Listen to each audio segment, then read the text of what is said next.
Hare Krishna, everyone. So, welcome to the evening Gita class. Today we are going to explore the topic of the interaction or the interrelationship between the body, the soul, and the super soul.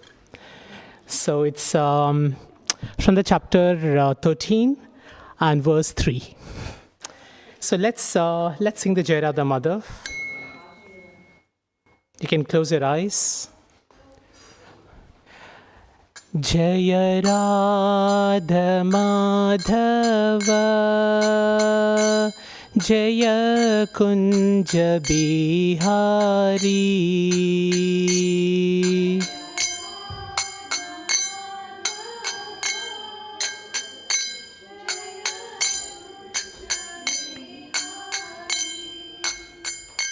Jaya Radha Madhava Jaya Kunja Bihari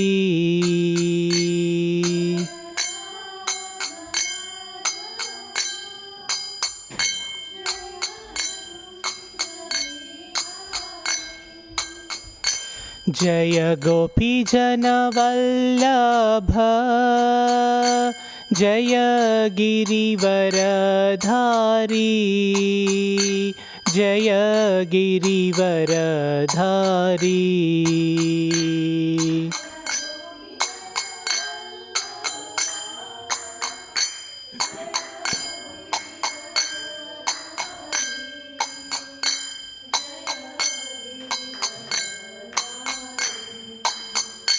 Jaya Gopi Jana Vallabha Jaya Girivaradhari Jaya Girivaradhari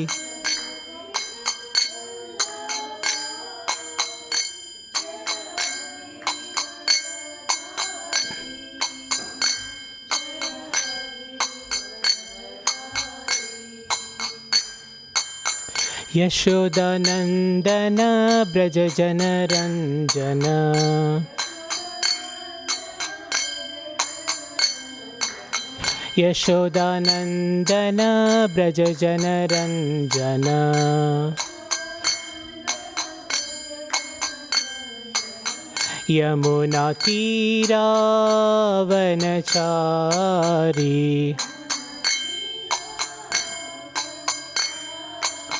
Yamuna Tira Vanachari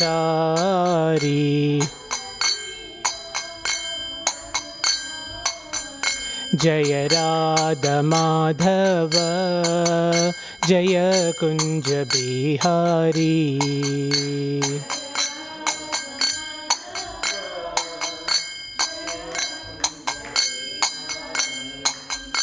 Jaya Gopi Jana Vallabha Jaya Girivaradhari Jaya Girivaradhari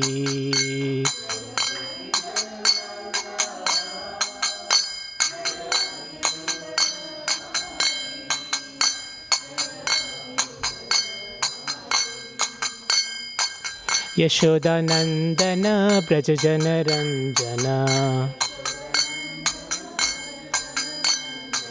Yamuna Tira Vanachari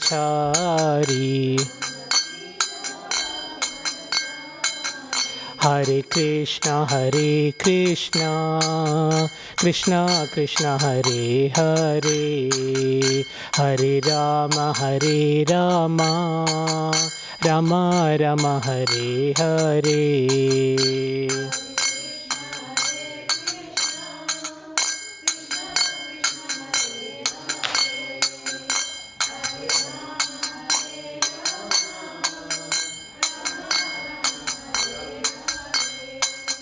Hare Krishna Krishna Krishna Hare Hare Hare Rama Rama Rama Hare Hare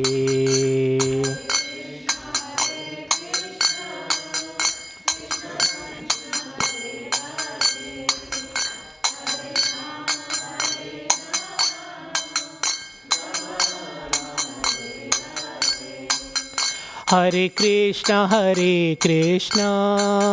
Krishna Krishna, Hare Hare, Hare Rama, Rama Rama, Hare Hare.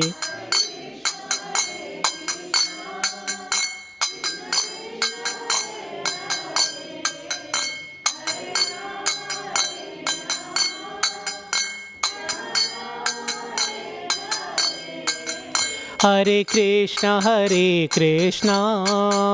Krishna Krishna, Hare Hare, Hare Rama, Rama Rama, Hare Hare.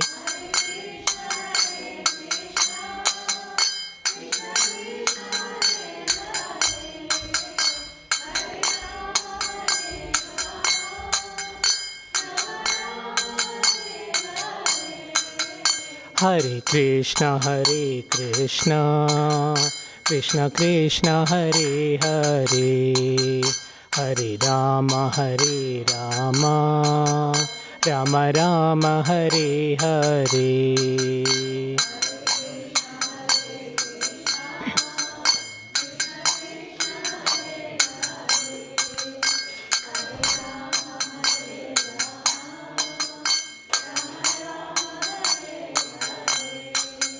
Jaya Radha Gokulananda, Radha Gokulananda, Radha Gokulananda, Shri Radhe.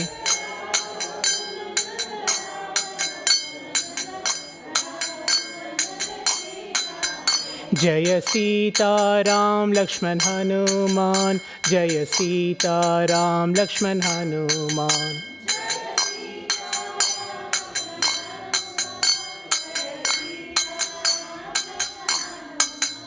Prabhupada, Prabhupada, Prabhupada, Jaya Jaya Prabhupada.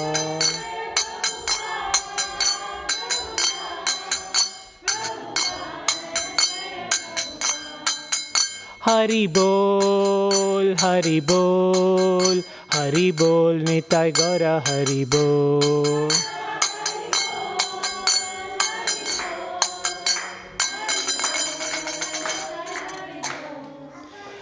Radha Gokulanand भगवान की, सीता राम लक्ष्मण हनुमान जी की, प्रभुपाद की, हरि हरि बोल. Hare Krishna and welcome to the manor once again. So today we are going to be looking at what does Krishna say about what's true knowledge and what is the relationship between the field or the body, the soul, and the super soul. So for that we will be doing it through chapter 13 now and verse 3. So please join me in the invocation. Om Namo Bhagavate Vasudevaya. Om Namo Bhagavate Vasudevaya. Om Namo Bhagavate Vasudevaya.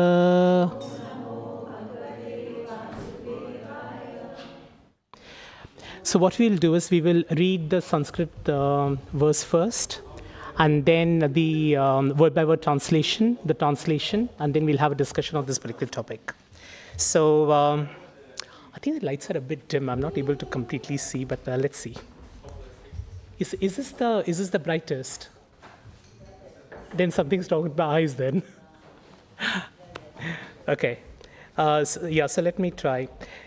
Kshetrajnam jnapi mam viddhi sarva kshetreshu bharata kshetra kshetrajna yor jnanam yatat jnanam matam mama.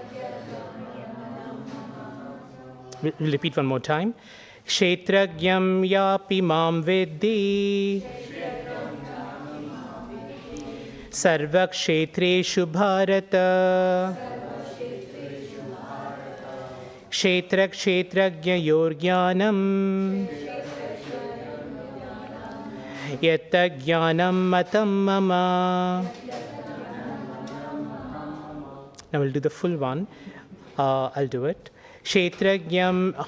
Oh, so you do have it there. So you can join together then, or you can do it, Mataji. Kshetram Shabdi Sarva Kshetreshu Bharata Kshetra Kshetrajna Yorgyanam Yatta Jnanam Matam Mama. Would somebody else like to read? Would you like to read, one of you? I would make errors, but I'll try.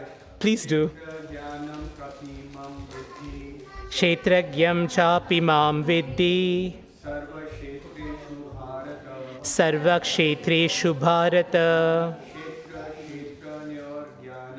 Kshetra kshetrajna yorgyanam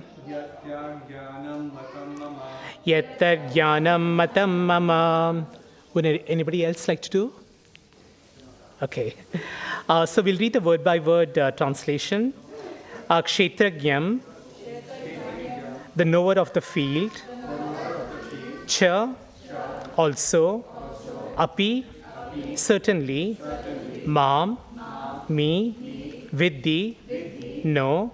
Sarva, all. Kshetreshu, in bodily fields.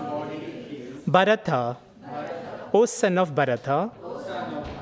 Kshetra, the field of activities, that is the body. Kshetrajnayo, and the knower of the field. Jnanam, knowledge of. Yat, that which. Tat, that. Jnanam, knowledge. Matam, opinion. Mama, my. Thank you. Welcome. So now I'll read the translation. O scion of Bharata, you should understand that I am also the knower in all bodies, and to understand this body and its knower is called knowledge. That is my opinion. I'll repeat it.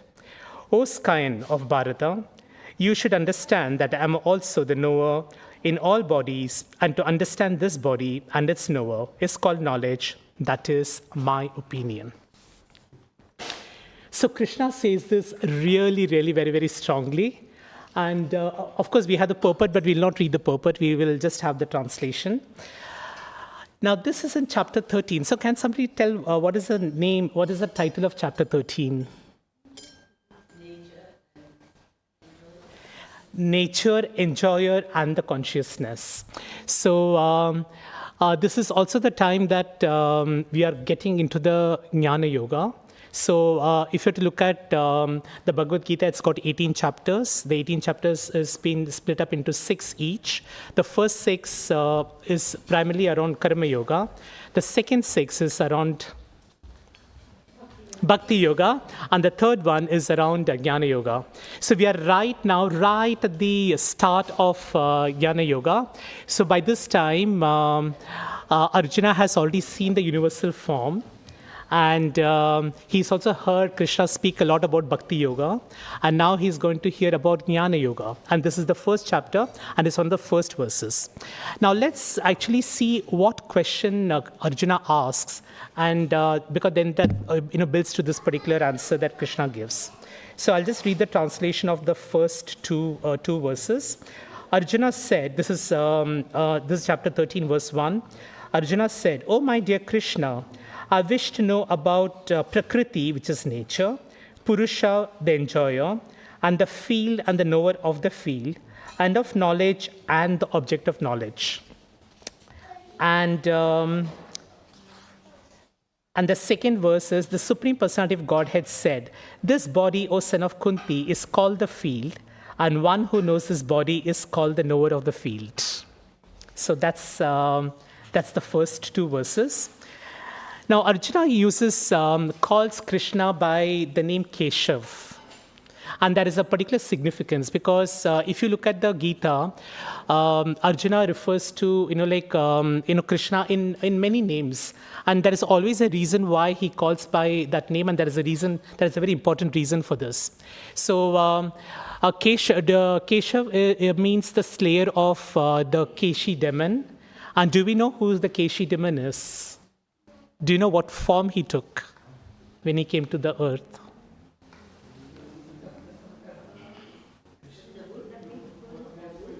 A horse, actually. We're very close, yes. So he took the form of a horse, and this is around the time when Krishna was about 12 or 13, so he was very, very young. And Keshi came to really, kill everyone in Vrindavan, and he wanted to play havoc. So, and he was like galloping across the fields, and he was creating a lot of havoc, wherever he was going. And then the inhabitants of Vrindavan, they came to Krishna and said, only you can save us, because they knew that they put their trust in him. So Krishna smiles, and then he does something which I would like to ask you. How do you tame a horse? How do you typically tame a horse? You ride it, but but how do you ride it? Stick or a whip, but what part of the horse do we normally use? The mouth. So the horse is very, very strong in all other parts of the body. So it's quite difficult, because if you really try to touch its legs, then it's going to just kick you off, and it's very, very strong. So the weakest part is the mouth.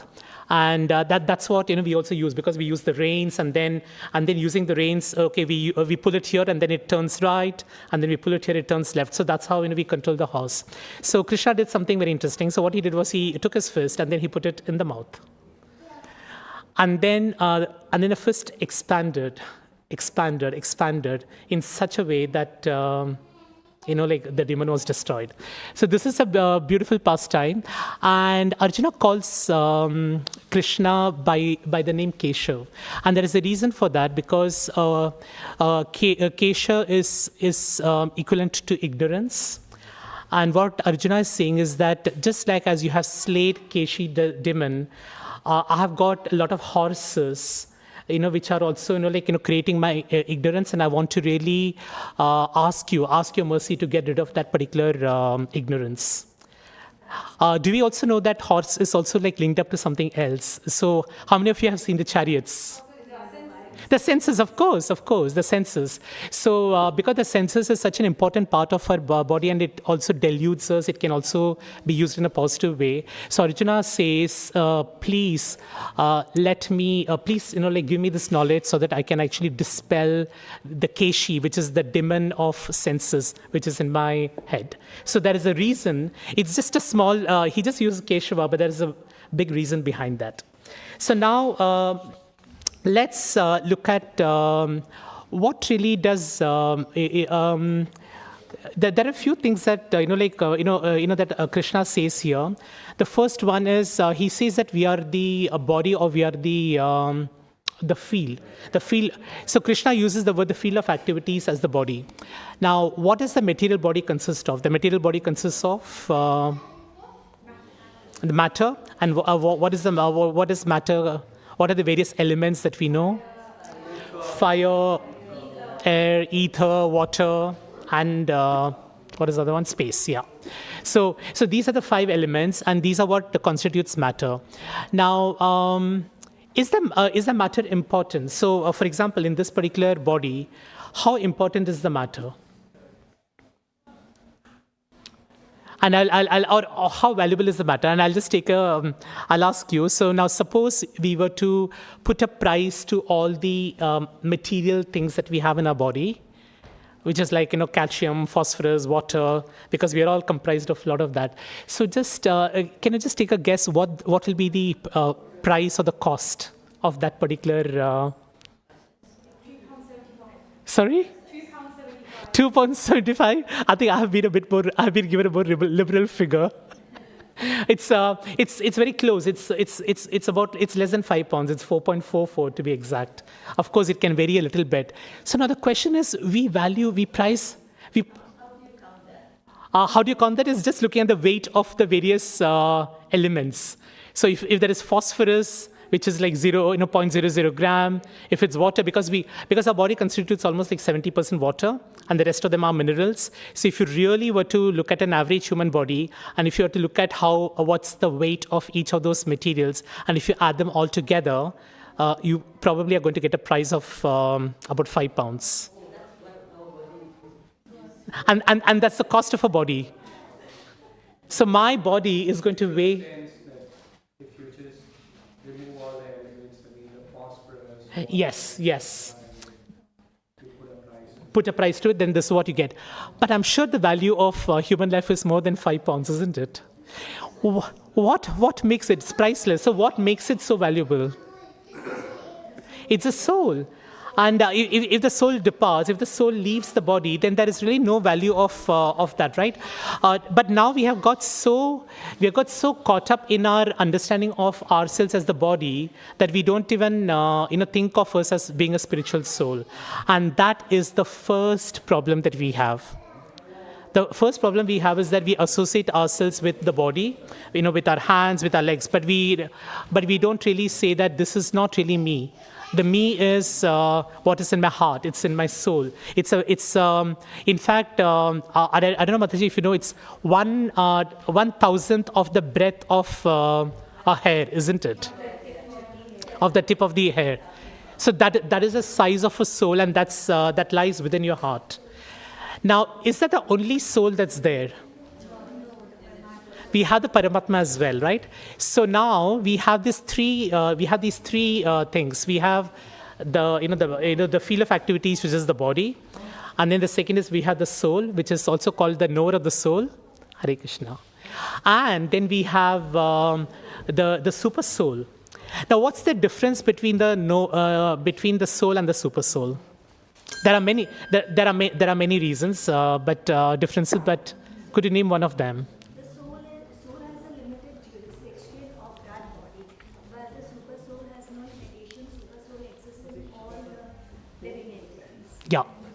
Yeah.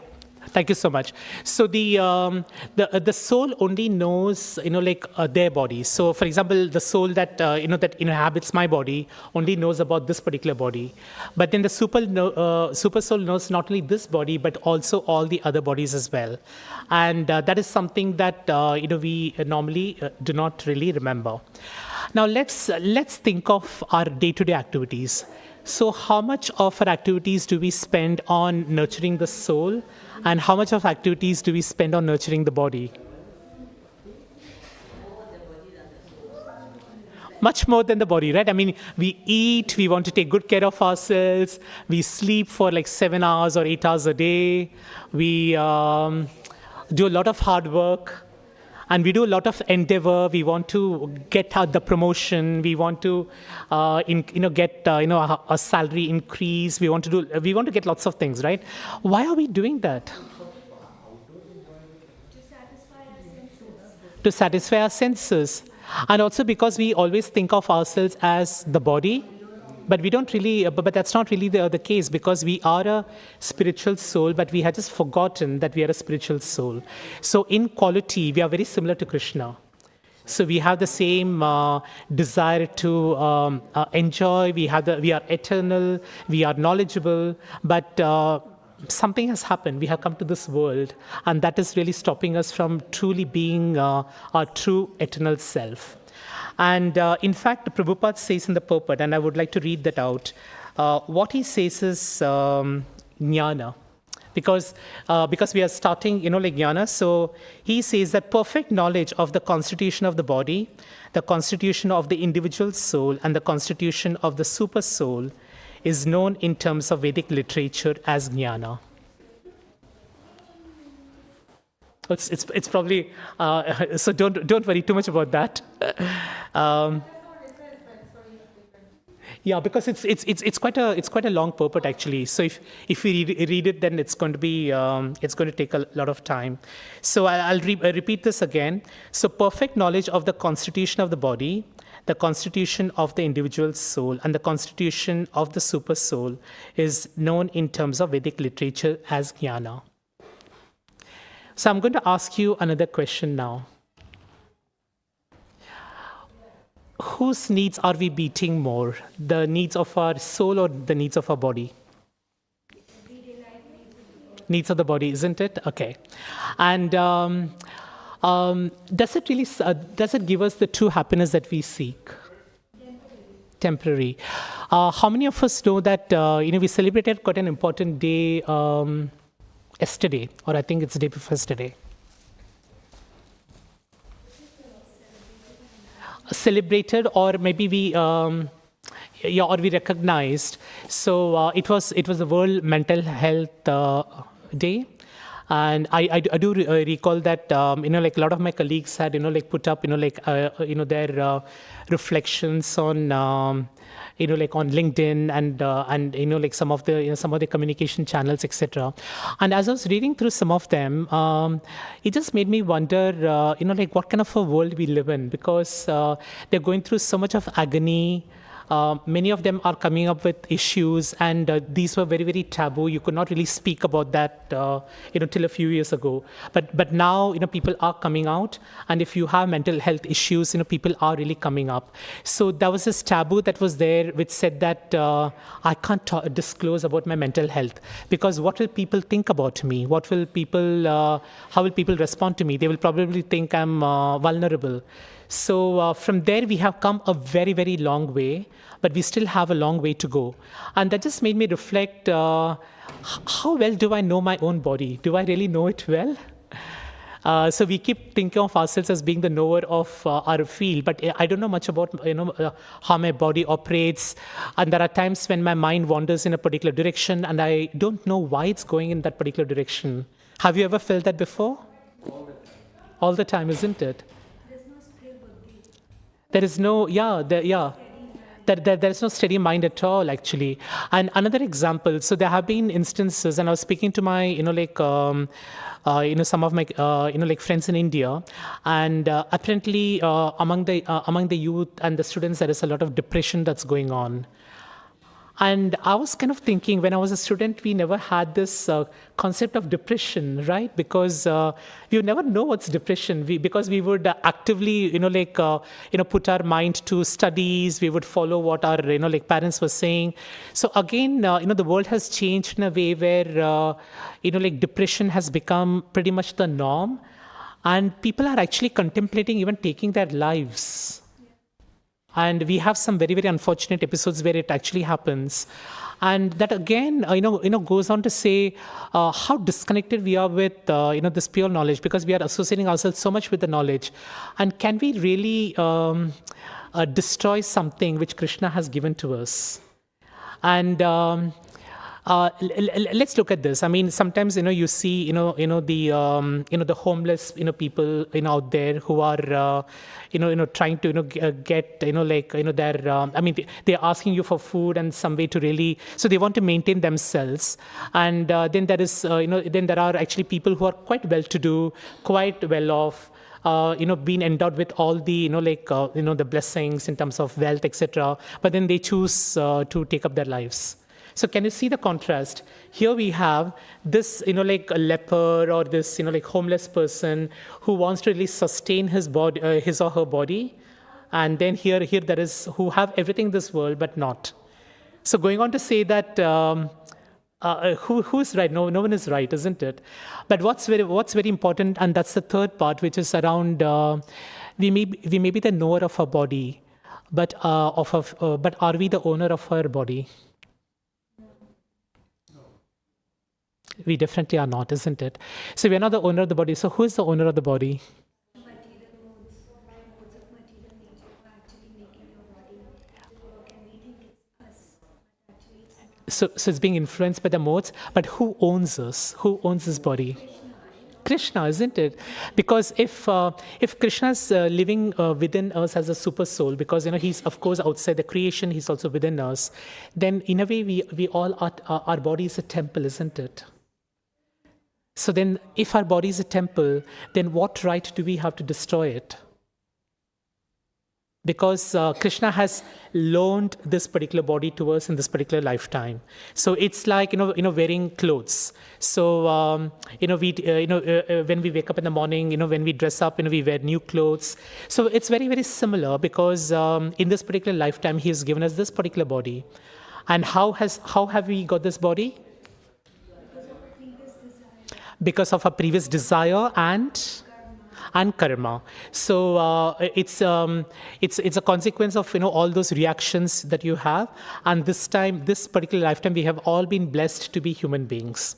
Now, are we fortunate or are we not fortunate? We are very fortunate. And why would that be? It's a blessing because we can rectify our mistakes. This is why we've got this human body.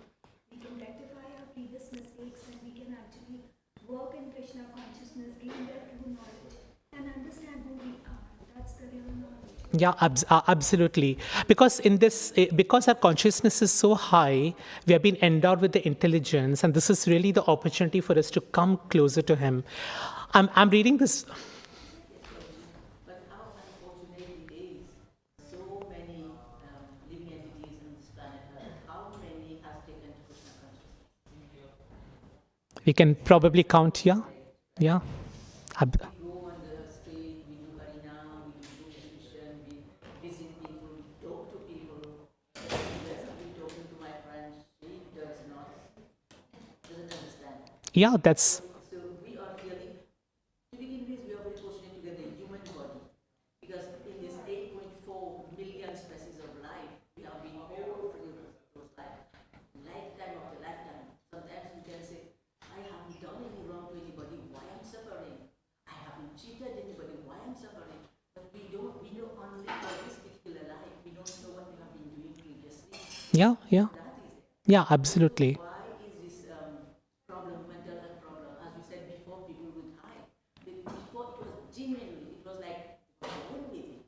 But nowadays, it is coming from the screen time. Parents are old, parents are working. Mothers used to stay at home when you were growing up, when I was growing up. Mothers were staying at home taking care of the family. Yeah. Nowadays, mothers want to go further than fathers. They want to show up a little bit. I'm sorry, mothers, I'm not against anyone. Please go ahead. I'm working also, right? So what happens is, what do mothers do? Just try to compensate by giving money, by giving gadget, by giving everything the child is asking. But there's no discipline. Yeah. There's no restriction. So the child will spend the whole time on the screen. That is what is causing mental health problem. Absolutely, Mataji. I have a point also here. I would not agree totally with that. Mothers, there are some mothers who are actually putting in a lot of effort, especially now, with changing times. But at the same time, the environment is totally different. Children also, they're exposed to so many things all around the world. But parents cannot, because sometimes if parents try to put too much restriction, it goes the other way around. So it's become a very, very complex feature. I'm not talking about too much restriction, but it should be balance, which is not there. Balance is not there. So when we come All home, parents, all mothers, like I am a mother of two grown-up kids.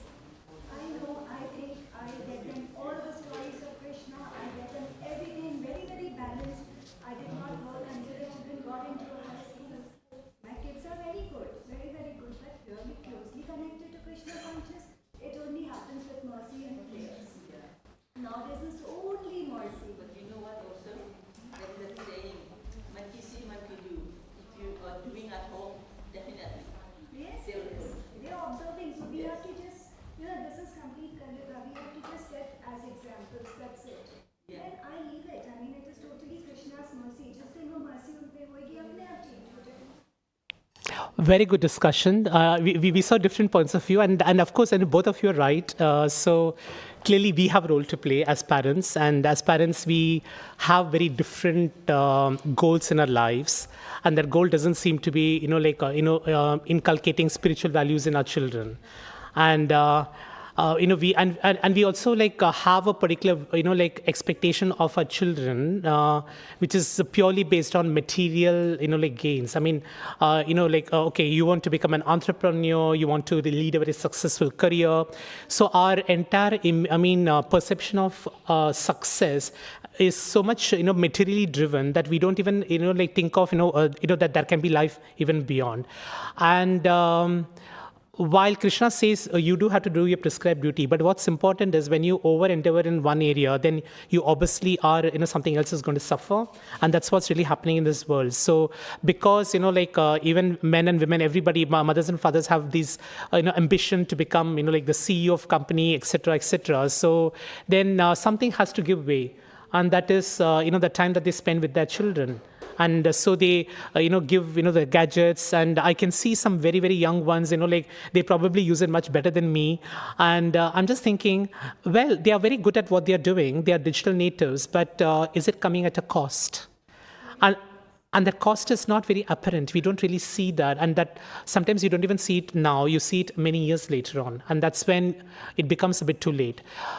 Many of the times, I speak to some of my, friends, and they say, you know what, why should, okay, this is the time for, the kids to enjoy, to, have fun. They don't really have to go to the temple. They don't really have to read the Gita. They are too young. After they have done all their activities, after they have led a life of complete sense enjoyment, then they can come and then they can go to pilgrimage, etc. So can we see how we are actually like even telling our kids all the wrong things?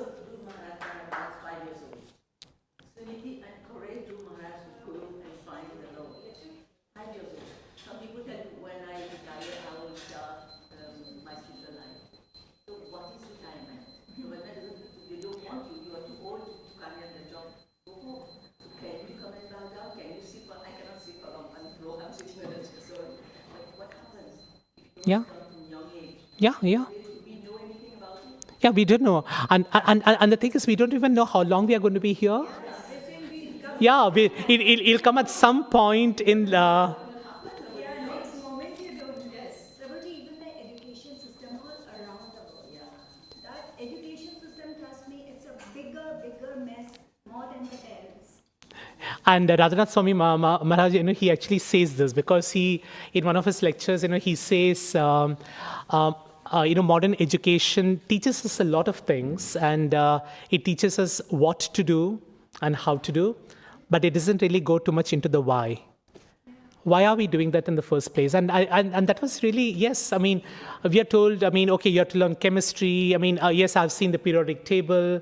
I know matter, etc. But I'm not really applying, like a spiritual view of that. And that's where, Prabhupada also says here that jnana is not what you learn in universities.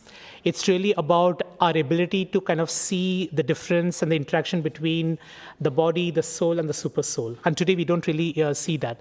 And he gives a very interesting, but there is also a way by which you can use your body to serve Krishna's purpose. So, and I'll just take an example that, again, Radhanath Swami Maharaj has said in one of his lectures. So we know about Dronacharya, and he was the guru of both the Kauravas and the Pandavas.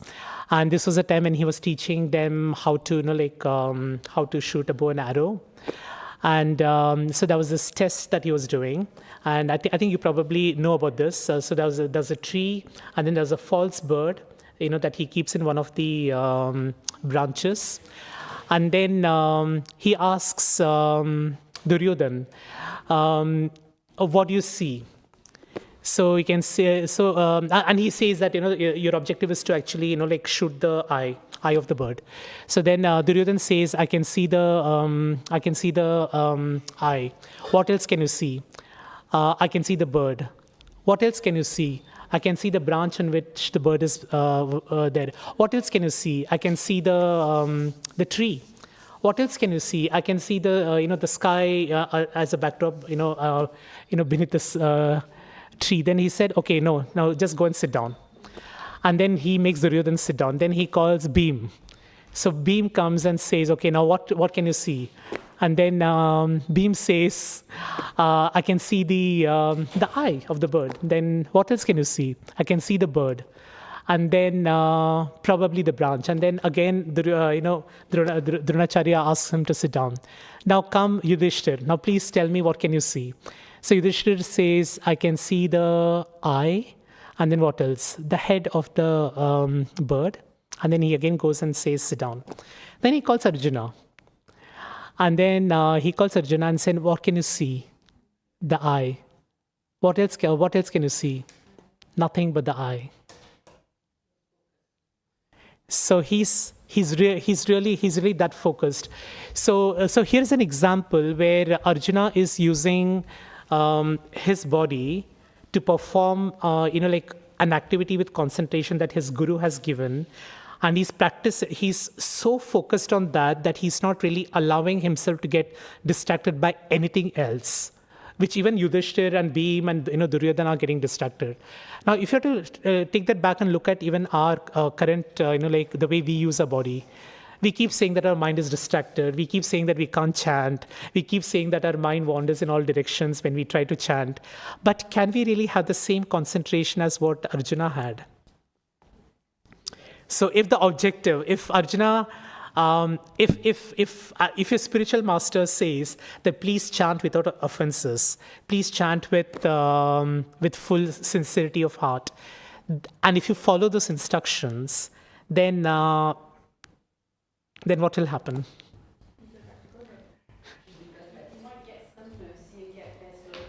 You might get some mercy, definitely, yeah. Definitely a lot more. And that's what Prabhupada is saying here.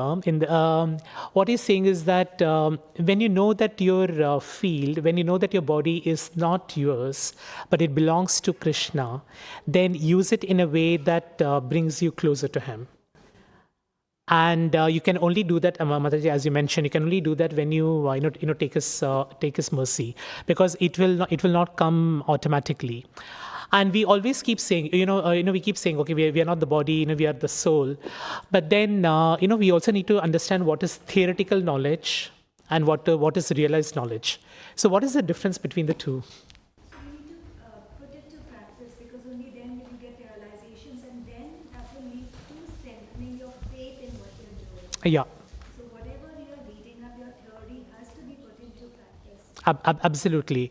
So if you may have this knowledge, but if it's just in your head, then it's not really going to give you the benefits. But instead, how do you apply that understanding into your day-to-day practice? So it's really like a sambandha, abhidaya and prayojana. So sambandha is when you understand the relationship that you have, with the super soul, with prakriti, which is nature. So understand that very well. So that's where understanding comes.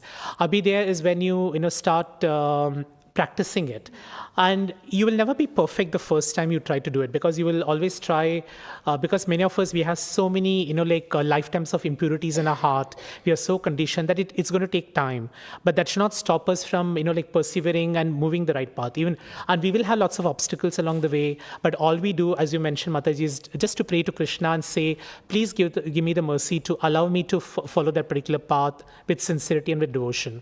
So that with that comes practice, and then slowly what happens is that you start developing good habits. You chant, you perform devotional service, you come to the temple, you associate with devotees, you eat prasadam, you sing kirtan. There are so many ways you can do, right?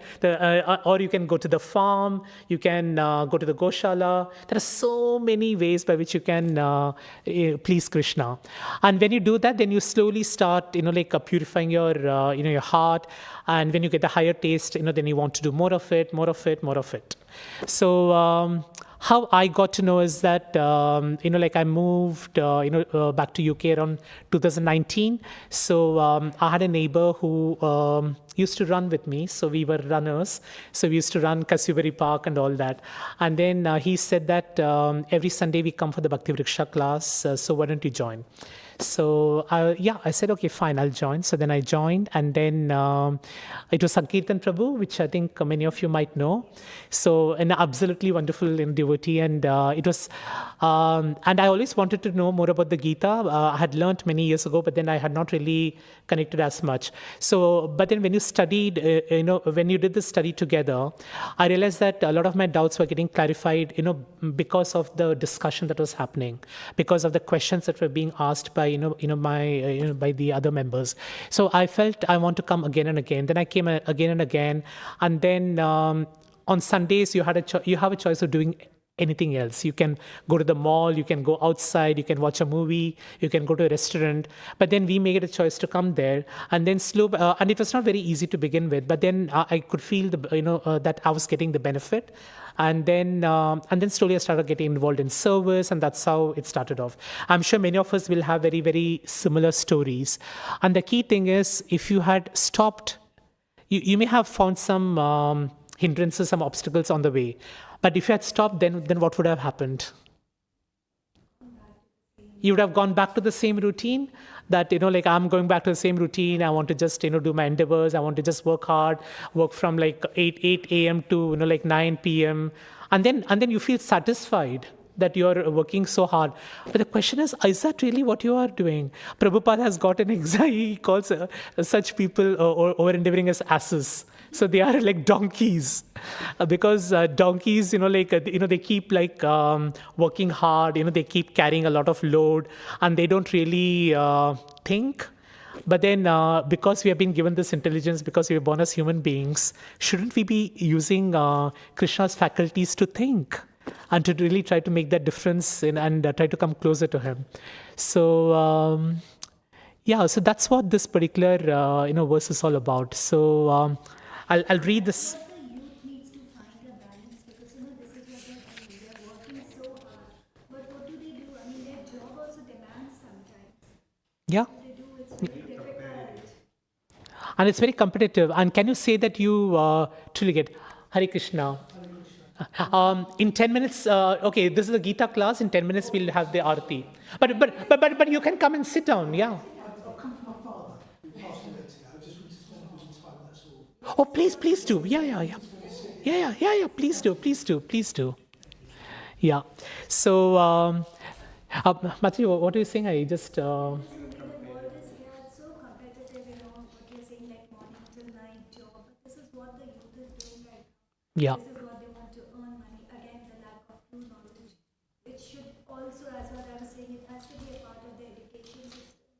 Yes. We need to really bring it in education system. And if you can say that you can do it within your area of control, because we can't obviously change the education system, you and me and people here cannot do that completely. So what can we do instead? Yeah, we can share this knowledge with others. We can show as an example, set as examples. And that's what Madhuri, you have done, because you said that you have brought up your children. Now they are grown up, but then you have brought them with spiritual values. So we can still do that, because we can always say that our education system has to be improved, etc. But then those things may happen, but then we can't really control that. But what we can control is what we can do. So for example, what can be the best gift you can give to your children? The best gift you can give to your children is to develop spiritual values in them right from the start. So you build, and when you build that spiritual strength, then the instances we spoke about, students getting depressed, having suicidal tendencies, all is going to go away, because they are so strong. They are so strong that they can take in any obstacles along the way. You don't have to worry about them. But if you don't do that, if you give them the phones and the gadgets, and if that's the world that they live in, the virtual world they live in, then they'll have no idea what's happening in the rest of the world. So Hare Krishna, everyone. So we are about to conclude the Gita class, and we'll have the Aarti soon. Any questions? Any reflections?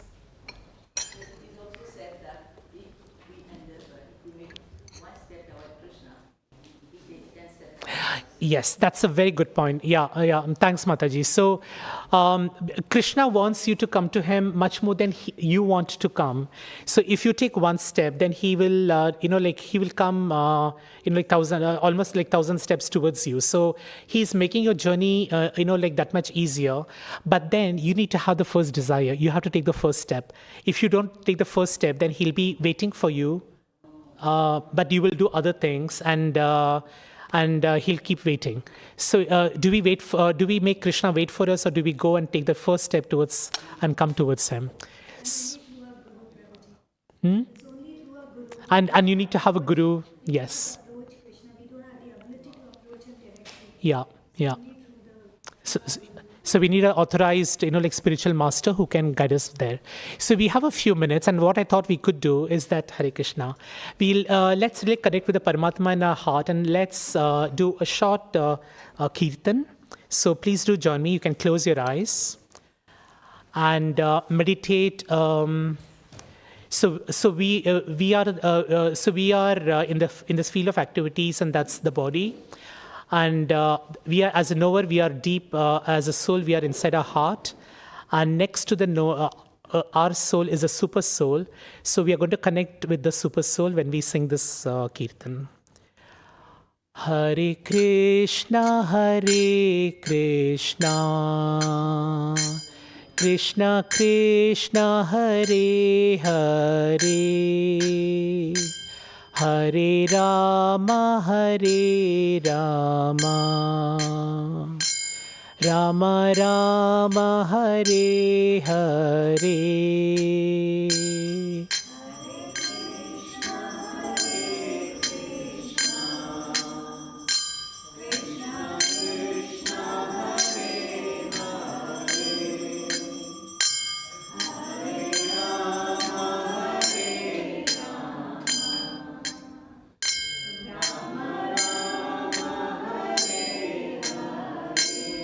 All together. Hare Krishna, Krishna Krishna, Hare Hare.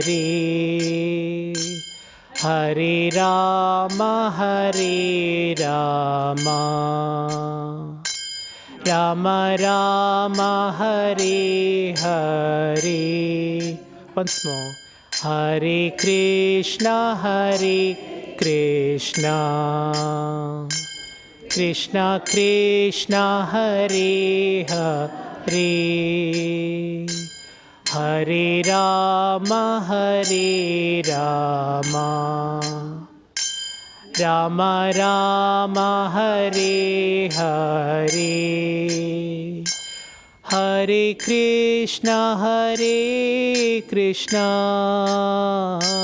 Krishna Krishna, Hare Hare. Hare Rama, Rama Rama, Hare Hare.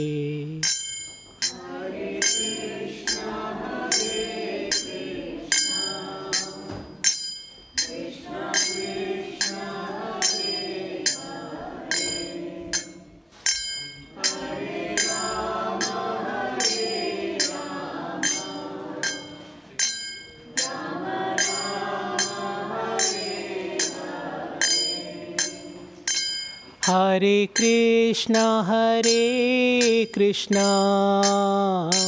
Krishna Krishna, Hare Hare. Hare Rama, Rama Rama, Hare Hare.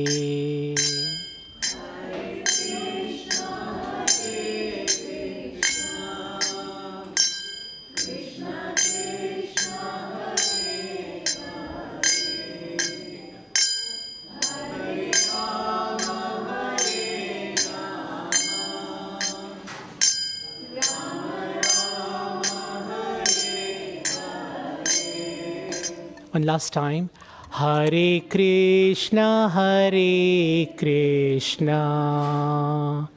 Krishna Krishna Hare Hare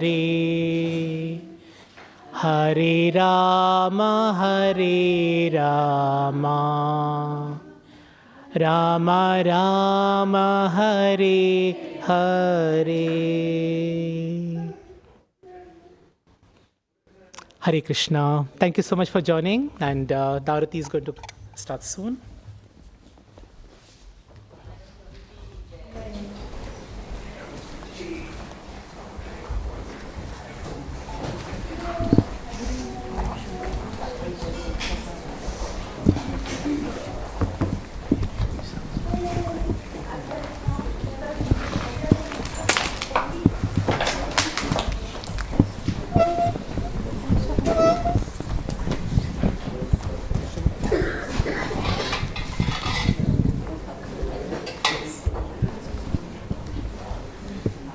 Hare Krishna, dear devotees.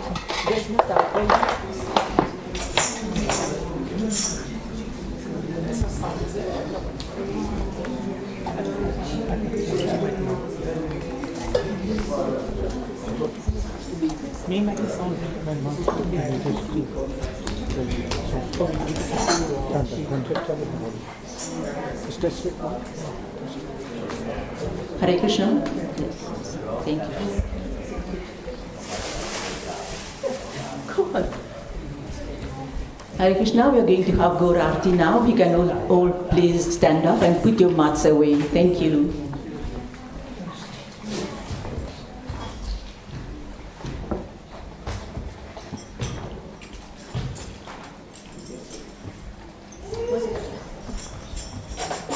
Small one, please.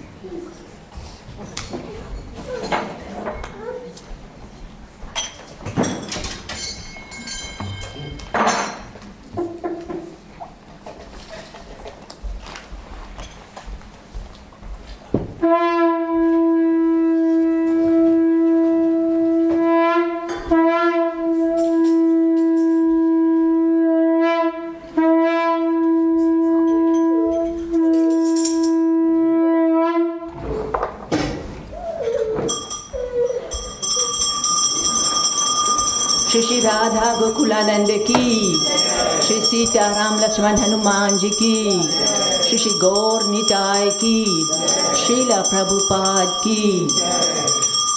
Jaya Radha Gokulananda, Radha Gokulananda, Radha Gokulananda, Shri Radhe. Jaya Radha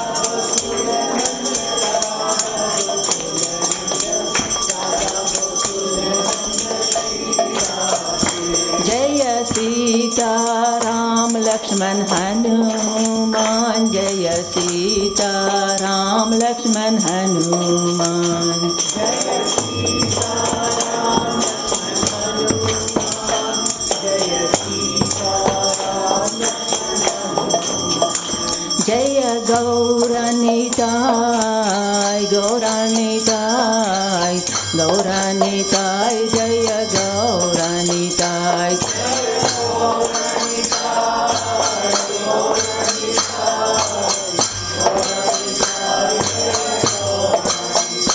Jaya Jaya Prabhupada, Prabhupada, Prabhupada, Jaya Jaya Prabhupada.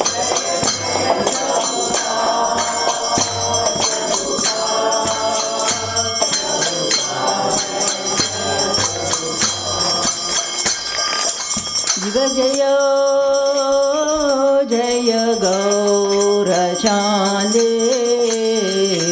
Arati ko Shobha.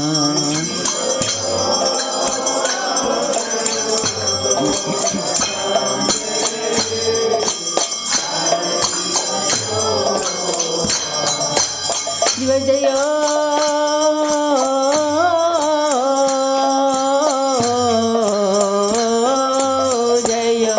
Gaura Chande